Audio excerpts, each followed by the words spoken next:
আসসালামু আলাইকুম রহমতুল্লাহ বরাকাতু। আলহামদুলিল্লাহ, আসসালাতু আসসালামু আলা রাসূলিল্লাহ বাদ। সুপ্রিয় দর্শক শ্রোতা ভাই বোন, অনেকে আমাদের কাছে প্রশ্ন রাখেন যে বিবাহের পূর্ব প্রস্তুতি কেমন হওয়া উচিত। একজন বিবাহেচ্ছুক মানুষ যদি সঠিকভাবে বিবাহের পূর্ব প্রস্তুতি নেন, আশা করা যায় আল্লাহ রাব্বুল আলামিন তাকে সুখী এবং শান্তিপূর্ণ দাম্পত্য জীবন উপহার দিবেন। আর সেজন্য আমরা আজ বিবাহের পূর্ব প্রস্তুতিমূলক কয়েকটি পরামর্শ আপনাদের সামনে নিবেদন করতে চাই। বিবাহের জন্য বিবাহেচ্ছুক মানুষের সবচেয়ে বড় এবং প্রথম প্রস্তুতির বিষয় হলো নিজেকে মুত্তাকি, পরহেজগার, পাপের কাজ এবং আল্লাহর অবাধ্যতার কাছ থেকে দূরে থাকার মতো মানুষ হিসেবে গড়ে তুলতে হবে। আমরা সবাই চাই আমাদের জীবনসঙ্গিনী যিনি আসবেন তিনি যেন ফেরেশতার মতো একজন ভালো মানুষ হন। আমরা যদি তাই চাই তাহলে নিজেদেরকে সর্বাগ্রে ভালো মানুষ হিসাবে গড়ে তুলতে হবে। কারণ আল্লাহ রাব্বুল আলামিনের সাধারণ নিয়ম হলো যে ভালো মানুষের সঙ্গে আল্লাহ রাব্বুল আলামিন ভালো মানুষ মিলিয়ে দেন। যদিও ব্যতিক্রম বিচ্ছিন্ন ঘটনা অনেক সময় ঘটে, আল্লাহ তাআলা অনেক সময় পরীক্ষার জন্য সেটি করে থাকেন বা অন্য উদ্দেশ্যে আল্লাহ তাআলা করে থাকেন। যেমন আমরা দেখেছি যে ফেরাউনের মতো খারাপ মানুষের ঘরে আসিয়ার মতো ভালো মানুষ আল্লাহ রাব্বুল দান করেছেন। আবার নূহ এবং লূত আলাইহিসসালামের মতো ভালো মানুষদের ঘরে খারাপ এবং অবাধ্য স্ত্রীও আল্লাহ তাআলা দিয়েছেন। অতএব কেউ নিজে খারাপ হলে তার জীবনসঙ্গিনীও অবশ্যই খারাপই হবেন, এরকম সহজ সমীকরণ যেন না করেন, এমনটি যেন মনে না করেন। তবে সাধারণ অবস্থায় আমি ভালো হওয়ার চেষ্টা করব, সেক্ষেত্রে আল্লাহ একজন ভালো জীবনসঙ্গিনী আমাকে দিবেন, সে আশা আমি জোরালোভাবে করতে পারি। বিবাহের পূর্ব প্রস্তুতির অংশ হিসাবে আমাদেরকে দ্বিতীয় যে কাজটি করতে হবে তা হলো আল্লাহর কাছে সাধারণ অবস্থাতে সাধারণভাবে দোয়া করতে হবে। আল্লাহ তাআলা যেন আমাদেরকে ভালো জীবনসঙ্গিনী দান করেন, জীবনসঙ্গী দান করেন।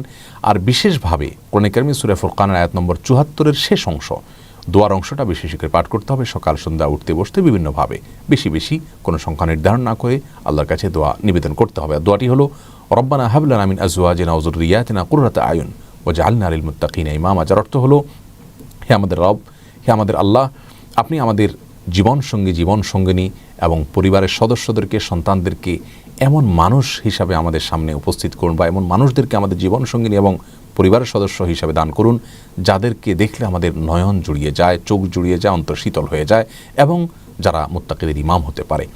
অত্যন্ত অর্থবহ চমৎকার একটি দোয়া, এটি বেশি বেশি করে পাঠ করা যেতে পারে ভালো জীবনসঙ্গিনী পাওয়ার জন্য। এটি বিবাহের পূর্ব প্রস্তুতির অত্যন্ত গুরুত্বপূর্ণ একটি অংশ। তৃতীয়ত, বিবাহের পূর্ব প্রস্তুতি হিসাবে একজন ভালো জীবনসঙ্গিনী পাওয়ার স্বার্থে যার ভিতরে দিনদারিতা আছে, যার ভিতরে তাকওয়া আছে, যার ভিতরে অল্পে তুষ্টি আছে, যার ভিতরে দুনিয়ার মোহ নাই, লোভ নাই, এরকম একজন মানুষকে জীবনসঙ্গী হিসাবে তালাশ করে নিতে হবে। আজকাল আমরা প্রত্যেকটা মানুষ, নারী হোক পুরুষ হোক, বিবাহের ক্ষেত্রে আমরা চেষ্টা করি, ছেলেরা চান শুধুমাত্র রূপ এবং লাবণ্য যেন থাকে, সে বিষয়টিকে প্রাধান্য দেন।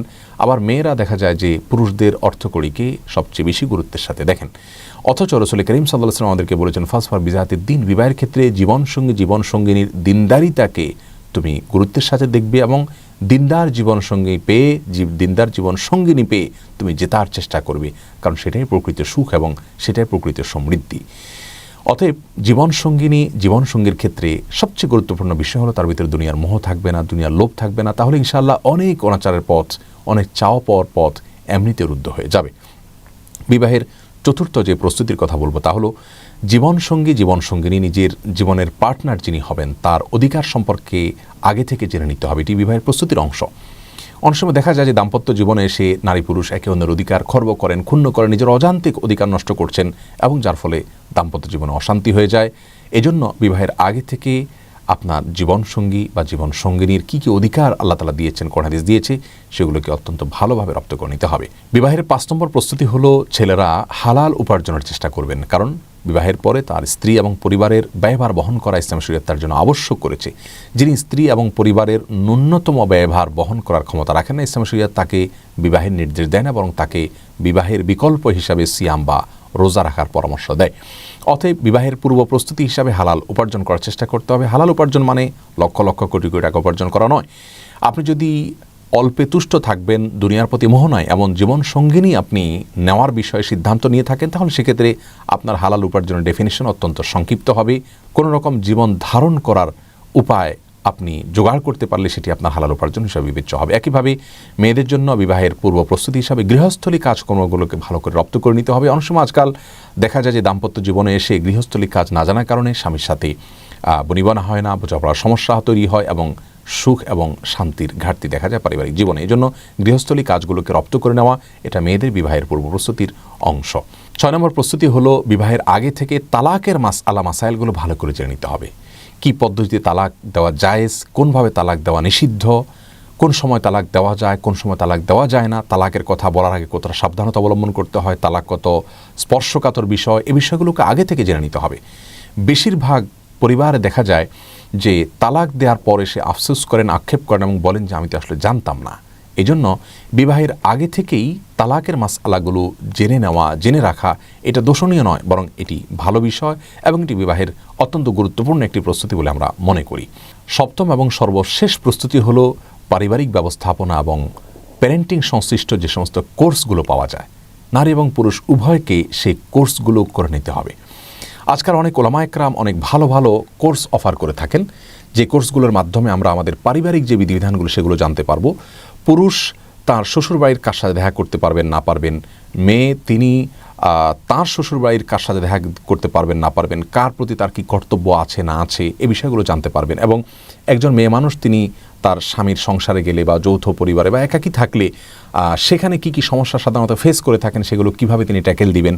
এবং পুরুষ মানুষও বিবাহের পরে তার মা বাবা ভাই বোনের দিক থেকে বা শ্বশুরবাড়ির দিক থেকে কি কি সমস্যাগুলো সচরাচর এগুলোর মুখোমুখি হতে পারেন, যেগুলো আমাদের সমাজে হয়ে থাকে, বিবাহ এবং পরিবার ব্যবস্থাপনা সংশ্লিষ্ট কোর্সগুলো করার মাধ্যমে আমরা সেসব বিষয়গুলোকে অত্যন্ত ভালোভাবে সমাধান করার পথ রপ্ত করতে পারবো। এই জন্য কোর্সগুলো করে নেওয়া এটাও বিবাহের অত্যন্ত গুরুত্বপূর্ণ একটি প্রস্তুতি।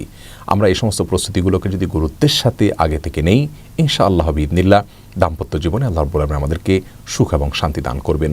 আল্লাহ রাব্বুল আলামিন আমাদের সকলকে দুনিয়ার সবচেয়ে উপভোগের বিষয় সুখী এবং শান্তিপূর্ণ দাম্পত্য জীবন উপহার দিন। জাযাকুমুল্লাহ খাইর। আসসালামু আলাইকুম ওয়া রাহমাতুল্লাহ।